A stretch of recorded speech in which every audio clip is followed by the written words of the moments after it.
पण तरी मला असं वाटतंय की आपण एकदा डॉक्टरांना भेटूया, ती बोलली. ओके, तुला वाटतंय ना डॉक्टरांना भेटावं? मग आपण नक्की भेटू त्यांना.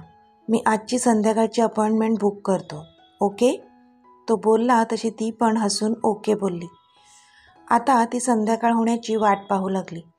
कधी एकदा संध्याकाळ होते आणि डॉक्टरांना भेटते असं झालेलं तिला.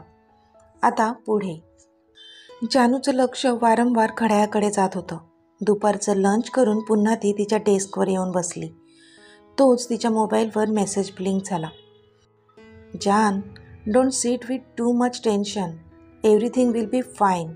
I always want a smile on your face. So please smile. जान, उगाचच टेन्शन घेऊन बसू नको. सगळं नीट होणार आहे. मला तुझ्या चेहऱ्यावर नेहमी स्माईल हवी. म्हणून प्लीज एक स्माईल दे. त्याचा मेसेज वाचून आपोआपच तिच्या चेहऱ्यावर स्माईल आली.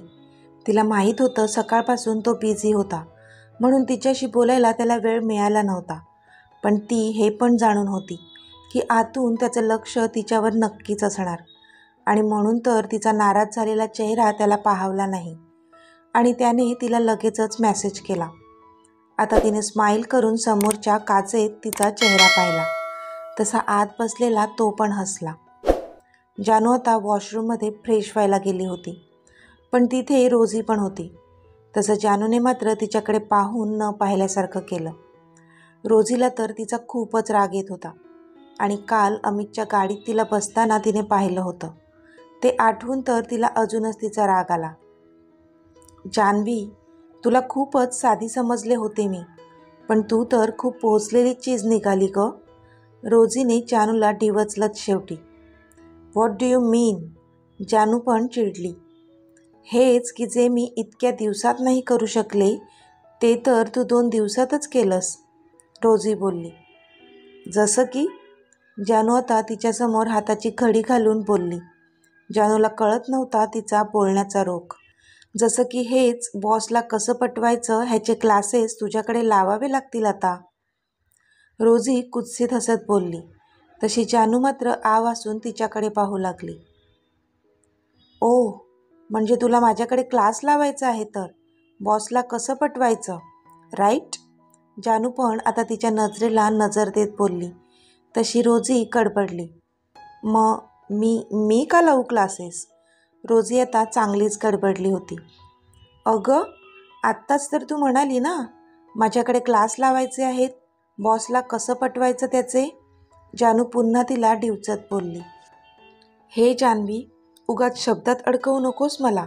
तू काय धंदे करते ना ते मी माझ्या डोळ्यांनी पाहिलंय. स्वतःचं लग्न झालंय त्याचं तरी भान ठेव, रोजी कसं तरीच तोंड करत बोलली. पण जानूचा मात्र आता अजूनच पारा चढला. अच्छा, असं काय केलंय मी? जानूने तिलाच विचारलं. तुझी नाटकं बंद कर, ओके? मी पाहिलंय तुला काल बॉसच्या गाडीतून जाताना. असं काय देतात ग तुला बॉस जे तू त्यांना खुश ठेवतेस? रोजीच्या चेहऱ्यावर आता कुत्सित स्माईल होती, पण तिचं बोलणं ऐकून इथे जानूने मात्र हाताची मूठ आवळली. म्हणजे ही माझ्या मागावरच होती तर. पण तरी स्वतःला शांत ठेवत ती बोलली. आवडतं मला त्यांना खुश ठेवायला. ते खुश असले की मी पण खुश असते, म्हणून मी खुश ठेवते त्यांना. तुला काही प्रॉब्लेम आहे का? आणि बाकी त्याच्या बदल्यात खूप दिले त्यांनी मला, ज्याचं काहीच मोजमाप नाही, जानू ठसक्यात बोलली. तुला लाज पण नाही वाटत का गं? तुझ्या नवऱ्याला कोणी हे सांगितलं तर परिणाम काय होतील ह्याची पण भीती वाटत नाही का तुला? रोजी चांगलीच तापली होती, पण ह्यावर आता हसू की रडू असं झालेलं जानूला. लाज कशाला वाटायला पाहिजे? जे आहे ते समोर आहे माझं. तुझ्यासारखं नाही, मी नाही त्यातली अन कडी लावा आतली टाईप. आणि हो, माझ्या नवऱ्याला ऑलरेडी माहीत आहे हे, आणि त्यांचं काहीच ऑब्जेक्शन नाही आहे ह्याला. जानू बोलली तसा रोजीचा चेहराच पडला, पण जानूला मात्र मज्जा येत होती. शी, तुझ्यासारख्या मुलीशी मी बोलतेच कशाला, रोजी बोलली आणि तिथून पाय आपटतच निघून गेली. पण मनात मात्र जानूचा लवकरच बंदोबस्त करायचा हे ठरवूनच गेली. पण इथे जानू मात्र खळखळून हसू लागली. कधीपासून ती टेन्शनमध्ये होती, पण रोजीमुळे तिचा चांगलाच टाईमपास झाला होता. आता संध्याकाळ झाली होती. जानूने तिची पर्स घेतली आणि ती ऑफिसच्या बाहेर निघून गेली. थोड्याच वेळात अमितची मर्सिडीज येऊन तिच्या समोर उभी राहिली. तशी ती गाडीत बसली. जान, किती वेळ बाहेरच बघत बसणार आहेस? मी आहे तुझ्या बाजूला. कधीपासून ती बाहेरच बघत बसली होती म्हणून अमितच बोलला. तशी ती त्याच्या बाजूने सरकली. मीत, सगळं ओके असेल ना? जानूने विचारलं. जानू, तू विनाकारण टेन्शन घेत आहेस. Everything will be fine. Don't worry dear. Amit तिला धीर देत होता. ती बोलली आणि तिने त्याच्या खांद्यावर डोकं ठेवलं. त्याने पण साईडने तिला कुशीत घेतलं. आता दोघेही हॉस्पिटलमध्ये पोहोचले होते. त्यांची अपॉइंटमेंट आधीच फिक्स्ड केली होती. पण अमित राज्याध्यक्षला अपॉइंटमेंटची काय गरज? Hello doctor. अमित आणि जानूने डॉक्टरांना ग्रीट केलं. Hello mister and missus Rajyadhyaksha. डॉक्टरांनी पण त्यांना ग्रीट केलं. ओके, तर तुम्ही बाळासाठी प्रयत्न करत आहात? अमितने त्यांच्याबद्दल सांगितल्यानंतर डॉक्टरांनी विचारलं. येस मॅम, म्हणजे आमच्या लग्नाला आता 8 महिने पूर्ण झाले, पण आम्ही मागच्या 2 महिन्यापासून प्रिकॉशन्स घेत नाही आहेत. पण अजून जानू कन्सिव्ह नाही करू शकली, म्हणून तिला असं वाटते की एकदा चेकअप करून घ्यावं. अमित बोलला तशी जानू डॉक्टरांकडे टेन्शनमध्ये पाहत राहिली. ओके, पण ह्यात इतकं टेन्शन घेण्यासारखं काही नाही आहे मिसेस राज्याध्यक्ष. अजून तुमच्या लग्नाला 1 वर्ष पण नाही झालं आहे. आणि जसं मिस्टर राज्याध्यक्ष म्हणाले की मागच्या 2 महिन्यांपासूनच तुम्ही प्रिकॉशन्स घेत नाही आहेत, तर हा पिरियड खूपच छोटा पिरियड आहे. पण जरी तुम्हाला असं वाटत असेल तर आपण तुमच्या काही बेसिक टेस्ट करून घेऊ, म्हणजे तुमच्या मनालासुद्धा समाधान मिळेल. डॉक्टर बोलल्या तसं जानूने अमितकडे पाहिलं. जानूची नजर पाहूनच त्याला कळलं की तिला टेस्ट करून घ्यायच्या आहेत.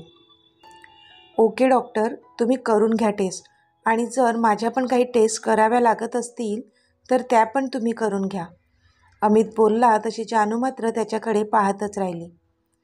ओके, चालेल, डॉक्टर हसून बोलल्या. नाही डॉक्टर, टेस्ट फक्त माझ्याच होतील, ह्यांच्या नाही. जानू बोलली तसा अमित तिच्याकडे प्रश्नार्थक पाहू लागला. मिसेस राज्याध्यक्ष, ह्या बेसिक टेस्ट आहेत, घाबरण्यासारखं काही नाही आहे, डॉक्टर तिला समजावत बोलल्या. येस आय नो, पण फक्त माझ्याच टेस्ट करा, ह्यांच्या नाही. अहो तुम्ही तरी सांगा ना, ती त्याला बोलली.